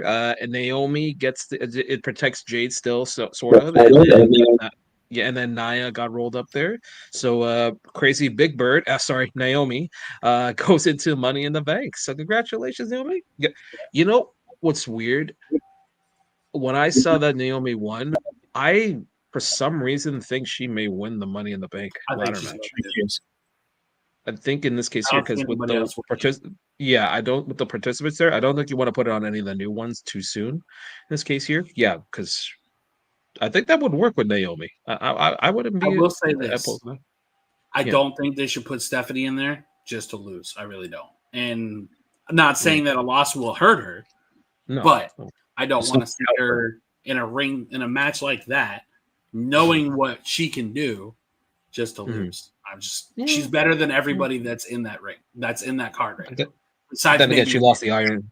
But then I guess she lost the Iron Survivor women's thing back in Deadline there. So, but anyways. In all fairness to that, though, she wasn't a champion. That's okay. Fair enough. Okay, but Naomi's in. Congratulations to her. We then had Solo Sikoa walking in the back with Jacob and JC, and we now that it's this is kind of now memories. Now we see R-Truth talking to little Jimmy, and he sees JC. He goes, I haven't seen you before. You husky. Can I take your husky son there for a match? He goes, yeah, sure. Okay. Yeah, big bro. The way that Solo fucking turned around like twice, trying so hard not to laugh. Yeah, he was like crying. Yeah, so Truth, thank you for the memories, man. But this was just amazing. Good stuff there. Yeah. Good stuff there. We then had the Secret Her service there, going to Nick Aldis's office with Chelsea Green, who has a has a picture of her on a little stick there. Nope, she didn't want to be seen. And then Nick Aldis made a couple of nose jokes there on her, which was kind of funny. And then she goes, "Okay, you know what? You're not cleared, but Alba's cleared. She'll face Selena tonight." She's like, "Okay, fine, go ahead." So we'll have Zelina Vega versus Alba Fire later tonight. We then had Byron Saxton talking with Miss Tiffany Stratton, the champ. Basically just hyping up the Money in the Bank and the possible consequences that come to her. We then had a couple of interactions there with, we had an interaction with Alexa Bliss there, and then also Naomi, kind of like saying, "Watch your back," and so a lot of stuff there. We then had our second match here, which was R-Truth versus JC Mateo. And shout out to the music for JC Mateo there and the entrance there with the volcanoes. I didn't even know he was from Hawaii. That's a rarity there. So good for him. But this ended up being R-Truth's final match in WWE. So, shout out to him doing, as we kind of expected, being a selfless individual there, making JC look like a pretty decent, pretty strong there, of course, with that that tour of the islands, man. I love that finish. I love it. Fucking, that was so good there. I said I said to JC on Twitter, I said, "Man, I don't know that much about you. I've heard a lot of really good things about you, and I'd say you have made me a fan." That fucking tour of the islands is such a beautiful finish. Wishing him nothing but the best. Yeah, he's doing a great job so far, and I'm hoping once he gets his promo work ready, he's going to be a force. He's going to be a force to be reckoned with. Which begs the question now, with Truth now being released here, this puts this little, because it seems like Jimmy Solo's trying to bring back Jimmy and the kind of thing. So it's like this goes into a little bit of a flux now with this program. So we'll see. I don't know. It depends. So yeah. We then had we had the whole tag division come out next. We had first the Street Profits come out there, basically running down about the whole tag division. We then had Axiom come out. He basically says they want another shot, and then we had Motor City Machine Guns come out, basically saying that nope, wait a minute, we want next. And then DIY comes out, and then they kind of contradict themselves. Tommaso Ciampa says like, well, we don't talk about them. Forget that. He said that. Scratch that. Back to business. You've killed the tag division that we built. And then I love this line. As a matter of respect, let's hold a moment of silence right now for the death of the tag division. Everybody, stand up, bow your heads. A moment of silence begins. I was waiting for Paul Heyman to go. Ding, ding. But the lights go out, and we have a second week appearance of the Wyatt Six. So they come out and basically run down the whole division there. And so we have a continuing consecutive weeks there for the Wyatt Six. It's good to see them in consecutive weeks. Here. We then had a surprise tag match next up here. First up, we had Ethan Page on commentary for this match up there. So I wish they had shown his entrance on SmackDown there, because I would have loved to see the reaction of the crowd there. Apparently, he didn't get an entrance. Oh, he just walked out there? Oh, that sucks. That would have been nice there, but oh well. But he was there on commentary. Good to see him. And it had Los Garzas versus Ray Phoenix and Javon Evans. So he made his first ever main roster appearance. So congratulations, Javon there. Pretty decent reaction for him. I think people recognize who Javon is. So I think we got a new fan out of Sean for that one. Oh, good. Awesome. Really good stuff there between all four of these guys. I loved there was a little aerial attack from Javon Evans, which is just freaking God. That guy, oh my God. I cannot wait. What's up? I said, you good? Yeah. I was reading something along the message. I'm listening. Gotcha. I'm listening. But yeah, got it. Cool. Yeah, but yeah, Javon did some sort of leap there, like to everybody. The height he got and still landed properly onto the talent there was just freaking outstanding there. A little bit of shenanigans at the end there, though. We did have Ethan Page basically attack Evans, and then basically he got the double teamed from Los Garzas, and so we got a surprise victory from Los Garzas. So congratulations to Humberto and Angel for getting a victory on SmackDown. So I'm very happy to see that. Yeah, because I remember I said, I was like, wait a minute, Kyrie got a win, and then these guys got a win. It's like, what the hell is happening here? But anyways, we then had a vignette from Uncle Howdy. He basically says they won't stop until they get what they're owed. So I don't know what that see means. what happens with them Does it kind of seem like they're going the heel-ish route? for now. I would say tweeners. Just, I mean, they They seem get monster reactions still, which is they crazy. do. Yeah. But like I feel like they brought Candace in to DIY for a reason. Oh yeah, for Nikki, Yeah. 100%. For Nikki. Yeah. But also I feel like with the Dexter element, that is the next route they're going. Ooh, with Dexter. Yeah, All he right, became right. Outcast and then Andy Hartwell and all that shit. Yeah, that's right. That's right.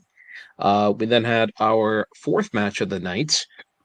Zelina Vega versus Alba Fire, non-title. Good to see Alba Fire getting some singles action. In this case here, decent match for the most part between these two there. Chelsea tried to interfere, but she takes off her mask. We see how brutal her face got, looks like. But then she got her mask and accidentally hit Piper, and then Vega gets the code red on Alba Fire and gets another victory over the Secret Her Service there. So we don't know when that's ending there, but it may be kind of like a transitional to the next person that's going up against Selena. So I'll leave that to the next part here. We then had the Miz talking to Carmelo Hayes in the locker room. He says that as long as Melo sticks to the game plan, he'll win the Money in the Bank qualifying match. He has kept sacrificing himself for Melo. He gave his spot to him, and he promised the guy Melo along the way in capturing the Money in the Bank briefcase. Melo reminds that Miz that there's no we. He says that he got himself in this position. He's going to run the play. What brought him to the dance is him. So tiny bit of dissension there between these two, but I mean, but Miz understands for the most part. We then had a promo from Julia herself.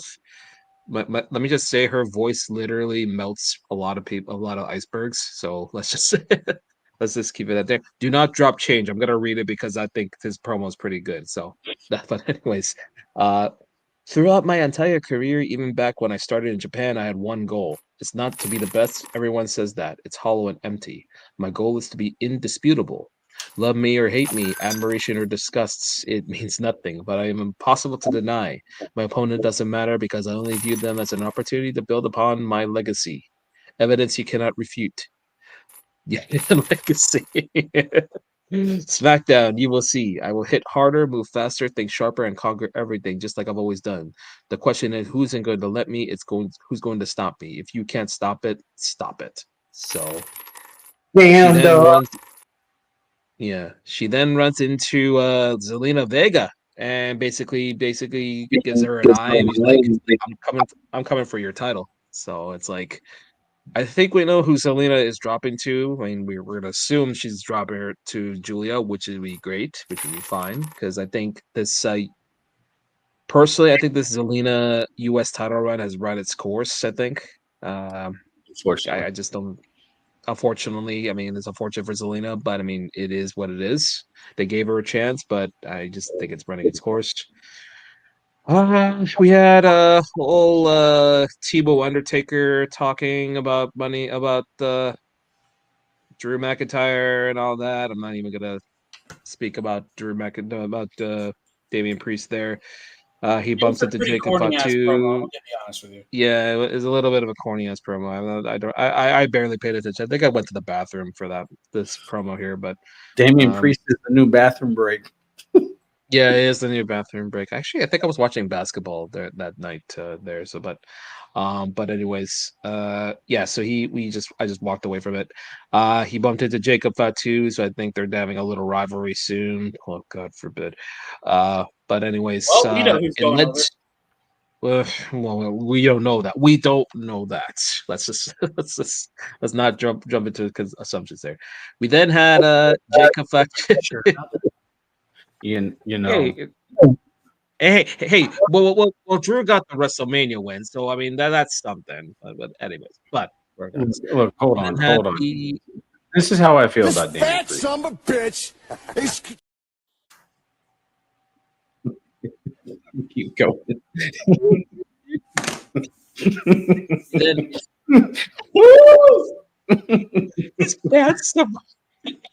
Hold on, let's run that back. This fat son of a bitch is.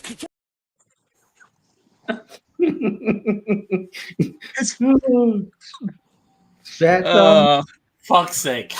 Kiss my ass. This show sucks. Okay. Yes. Okay, but again, we preface with a little bit of a disclaimer. Damian Priest as a performer, we have no problem with. We just think you're just overbooked. That's all.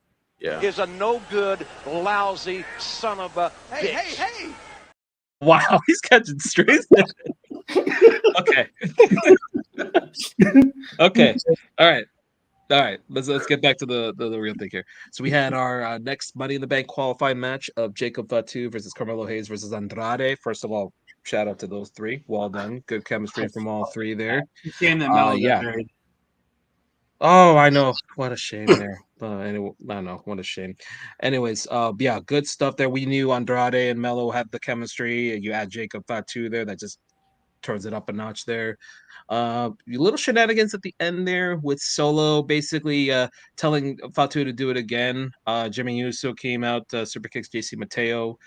They have a little brawl there, and then Andrade gets the message on Melo. Surprise victory. Andrade is going to Money in the Bank. So Fight for a trifecta.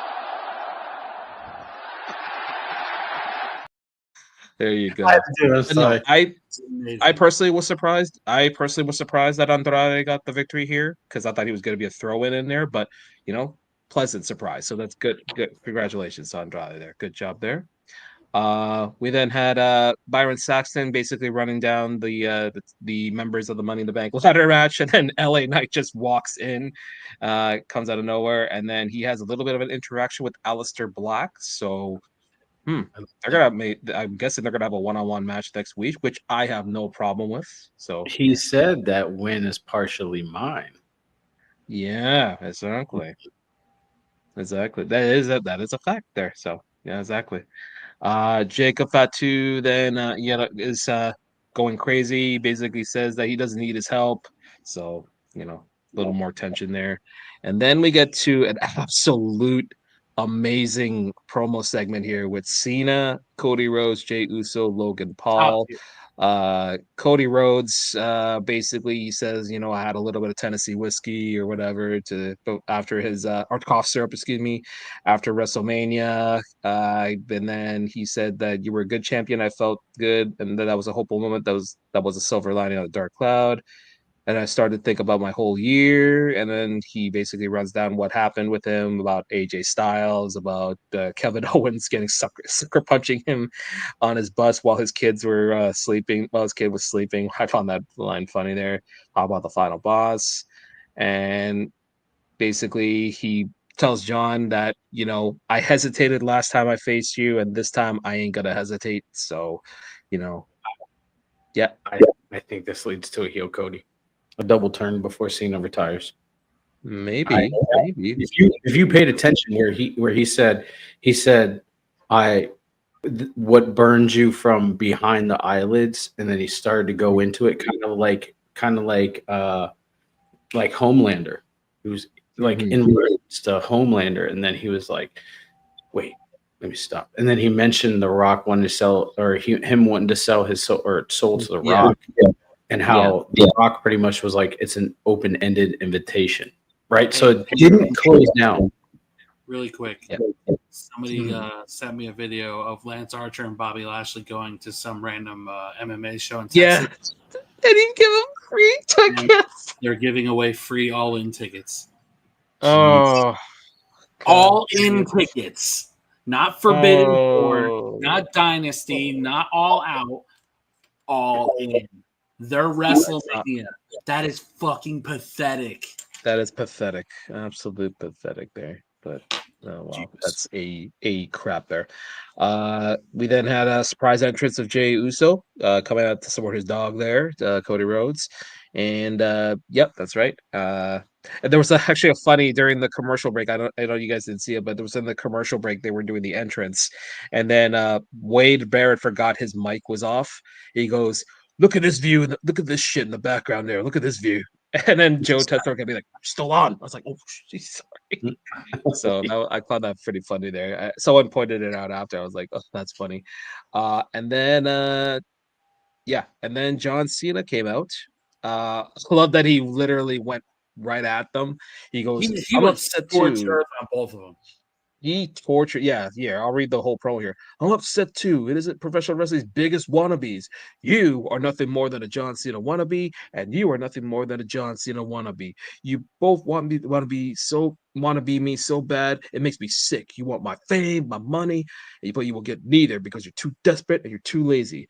There is one other human being in WWE that embodies hustle, loyalty, and respect, and he got the fortune, the fame, and the followers to back that up. Surprise, losers! My partner for Money in the Bank is here, Logan Paul. Or you're mad? You're mad because Logan Paul does WWE better than any professional wrestler? Hey, yo, Logan Paul doesn't need to pay his dues because he is paying your mortgage."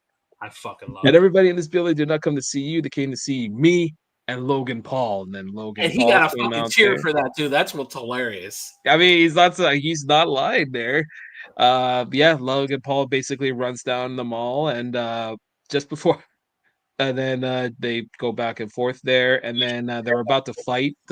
Cena had a little bit of hesitation. I don't know why they were like reacting when Paul was like, hitting John Cena. It's like, "What are you doing?" And then the line that killed me was, "What are you guys arguing about? What, you're gonna go back there and polish his peacemaker?" Pretty good. Jay, the way Jay just dropped the microphone. He's like, "Oh shit." That was a bird there. And then yeah, just a little back and forth there. They did the 3D the whatchamacallit? The Cody. That's The so Cody, thank you. The Cody to finish off on Logan, and Cody poses with the WWE Championship. So, nice little way to end that show there. Yeah, decent SmackDown for the most part. Yep. I would pay any amount of money to see Cody and fucking Jay drunk again on the post show. Like, give that to me. I'd be happy about that. Yeah, that'd be great. Jesus Christ. I think we need to have that conversation about Jay and that microphone, man. I think it's a glaring problem. I think it's something that somebody like Logan Paul should not be out promoting Jey Uso, and he is. And I think that Triple H needs to address that because we're getting to a point of it's becoming glaring. And I'm a Jey Uso fan, and it's becoming something like, okay, bro, you're an entrance now. That's all you are. And not saying you're not good in the ring, but he's a glorified entrance guy. He's getting to that point very slowly. He's like Macho Man without the mic skills. Oh, I don't think Macho Man was bad in the ring. No. I'm not saying like Macho Man was bad in the ring. I mean like his aura, right? Like he has that Macho Man aura, in my opinion, but he's missing the mic skills. Okay. I was confused with what you meant. Like, okay. Yeah. No. Macho Man had mic skills. What do you mean? He has the Macho Man aura without the mic skills. I got you. Okay. Yeah. No. I wouldn't insult Macho Man like that. Yeah, that's a pretty. You know who Jey Uso reminds me of on the mic a little bit. He reminds me of how bad his father was on the microphone.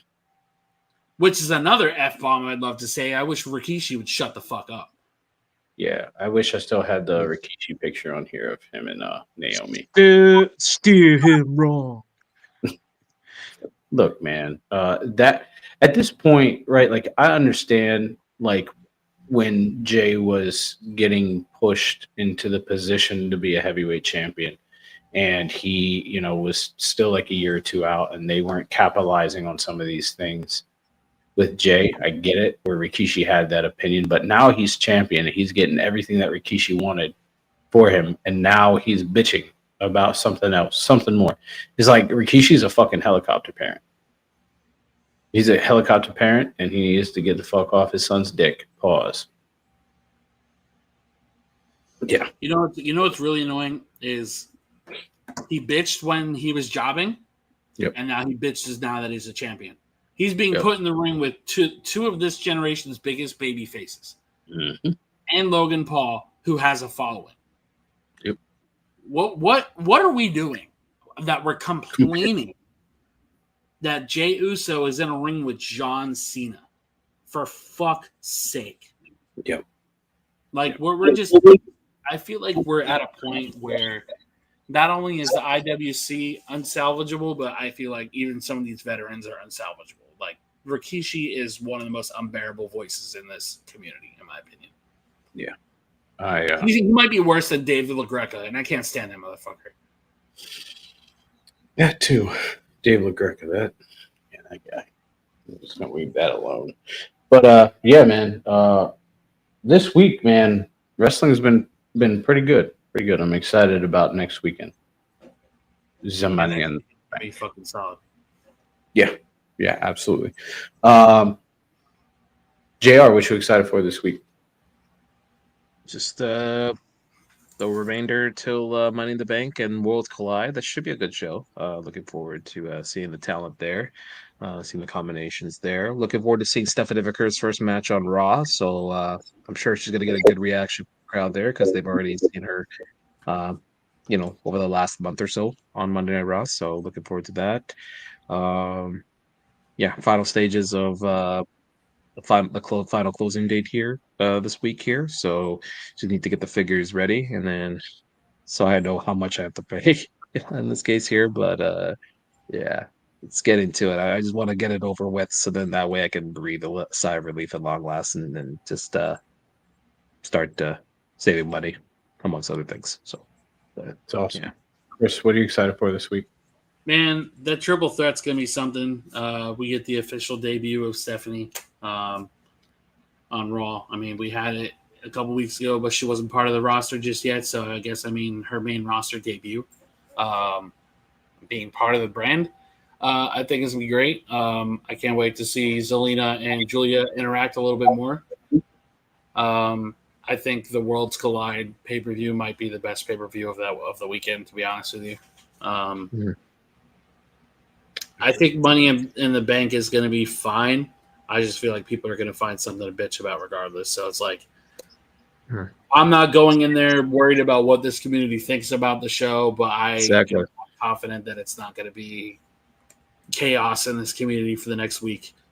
Because if LA Knight doesn't win, it's a fucking outrage. If whoever else there is doesn't win, it's going to be an outrage. I mean, it's just ignore it, dude. Just whatever. Just ignore the. Just enjoy the show. They'll bitch about it, and then they'll still watch it. That's the thing. They will still watch it regardless if they bitch about it. And the thing about this community is, I feel like it's a revolving door, and on the other side of that door is a boxing glove getting ready to punch you in the face.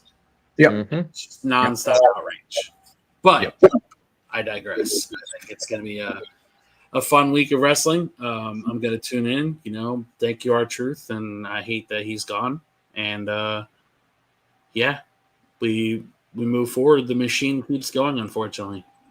The machine keeps going forward. For me this week, I got another dentist appointment. I got my smile back out of snaggletooth at the beginning of the week. Got a crown put on my teeth. I got this side of my teeth done for deep cleaning. Now I got to get this side of the teeth done for deep cleaning this week. But outside of that, I decided to bring back my recovery podcast. So I'm excited about that. I put out a video, the first video in like a year and a half. And that's just stockpile video. So I'm excited about that. And I'm just, I'm excited about wrestling, man. Wrestling's fun. It's exciting. Also, we got another tier in Supercard, man. We got Unhinged. And Jesus Christ, those cards look great. The first SE fucking card was Stephanie Vakir. I got her pro. I just decided to buy the tiers, man. Like, no joke. I was just like, fuck it. There you go. Okay. Why not? But I mean, outside of that, the only thing that I really got was Stephanie Vakir. I mean, I didn't get anything really great out of it. But yeah, dude, I'm excited about that. I just want to take a moment and say thank you for everybody who got involved, who were in the comments. Jonathan Pettit, Jerry Cox, Bret Hart. It's not the real Bret Hart. It's a fake Bret Hart because the real Bret Hart would not follow us. Jerry Cox again. No, Ryan, thanks for stopping by. Pierce Wrestling, don't know where you're from. Alec, thank you for coming back and stopping by. Zach Minger, and El Juggalo, thanks for stopping by and commenting. Whoop, whoop. Yeah, so until next week, I hope you guys have a good week and love wrestling, enjoy wrestling. Much love.